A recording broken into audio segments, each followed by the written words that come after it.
Yeah, hi everyone. Back again for another My Backyard Garden Project Purple Rain video blog, and we're joined this afternoon by Ross Scholes. Hi Ross, how are you? Oh, I'm good, thanks, Brent.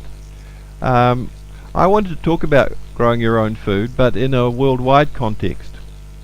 About 40% of the people in the world already do this, and they actually grow about 70% of the world's food, most of it for themselves. The rest of the world's food is grown more by production farming methods, typically as a large-scale industrial process, using big machines and lots of chemicals. Our dependence on such a food production methods at that scale does incur some vulnerabilities, like disruption of food security, causing a cascading effect on communities, and that can be across the globe. Disruptions can impact human health, harm the environment, contribute to civil unrest, hinder economic growth, and even threaten national security. For example, the climatic factors in the winter of 2010 in Russia and China caused a drought there. That drought had significant impacts on the winter wheat harvest that year. Russia's wheat production dropped by about 30%, and China, the world's largest wheat producer, was forced to buy wheat on the global market. That caused global wheat shortages, which led to skyrocketing bread prices in Egypt, the world's largest importer of wheat. This put pressure on Middle Eastern societies that were already under political strain. So what had started as a drought in Russia and China had a catalytic effect that contributed significantly to the Arab Spring, as the rise in food prices there triggered riots across the Middle East and North Africa. It has already been confirmed that agencies within the US security complex are anticipating the coming of a worldwide food shortage starting around 2024, which they suggest will bring with them associated food riots across the world. These predictions are based upon the continued failure to address the deep-seated problems of the prevailing industrial food system. We must anticipate that these problems are inevitable, because it will never be in that industry's interest to address these problems, because the only valid long-term solution would actually wipe out their business model. So the certainty of food shortage events in the near future makes a good case for growing your own food, but it is only one of many good reasons to do so. Exploring all these reasons could take us in several directions, but what is significant is that they all link back to the same solution: a massive reduction in the scale, if not the total abandonment, of industrial agriculture as we know it today. So I'll explain that a little bit further. Besides the many health, social and economic burdens that industrial agriculture places upon us as individuals and upon our societies in different ways, it is also the principal agent in crashing the resilience of our environment, especially global climate disruption. No, the fossil fuel industry is not the main culprit in this area, as Bill McGibbon and so many others believe and are busy working so enthusiastically to bring down. Actually, the main villain in this plot is monocultural agriculture.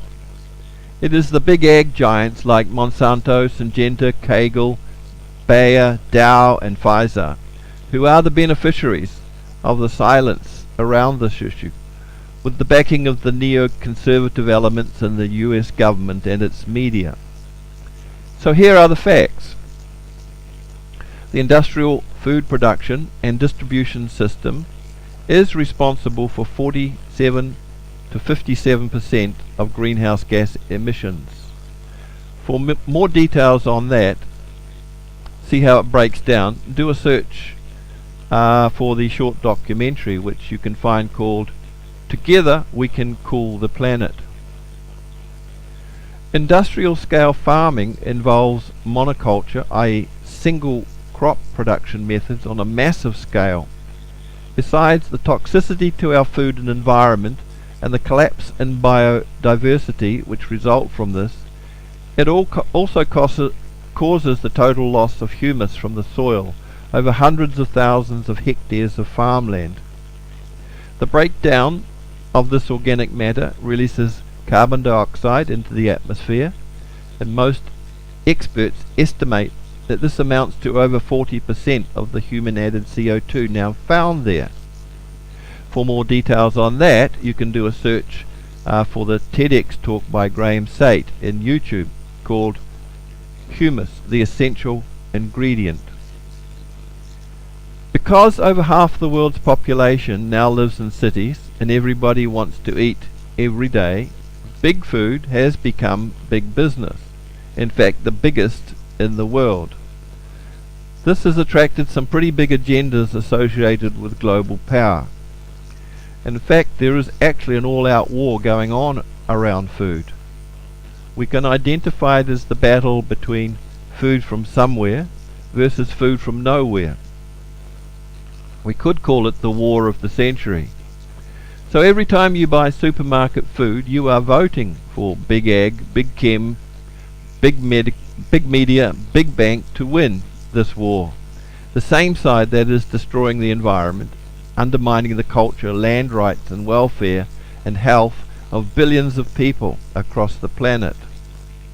So what can be done about this? Obviously, doing nothing is an option, but has severe consequences for future generations. Successful alternatives are going to have to involve some collective self-help actions around food, land and community, a reawakening of those skills which have largely disappeared from our post-war economy. So getting back to that massive reduction in the scale, if not total abandonment of industrial agriculture, there is already a huge movement worldwide towards growing organic, especially in one's own backyard. But in reality, people's backyards are not big enough to feed their families individually, nor do people have the skill, time or interest to make it a feasible solution. So what I am in favour of is a form of land resettlement, just as Asian groups have settled within our cities, bringing their culture here with them. Those of us who would embrace the culture of sustainable land use and healthy living should migrate into suitable rural towns to establish special interest integrated community groups.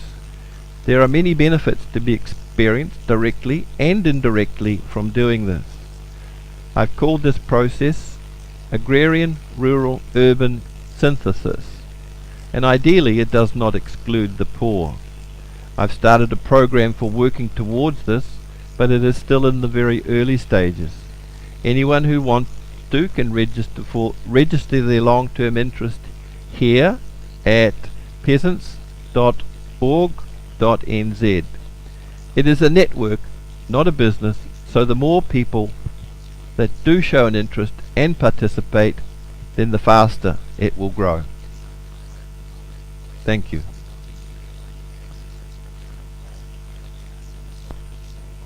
Well, thank you, Ross. Well, what more can I say?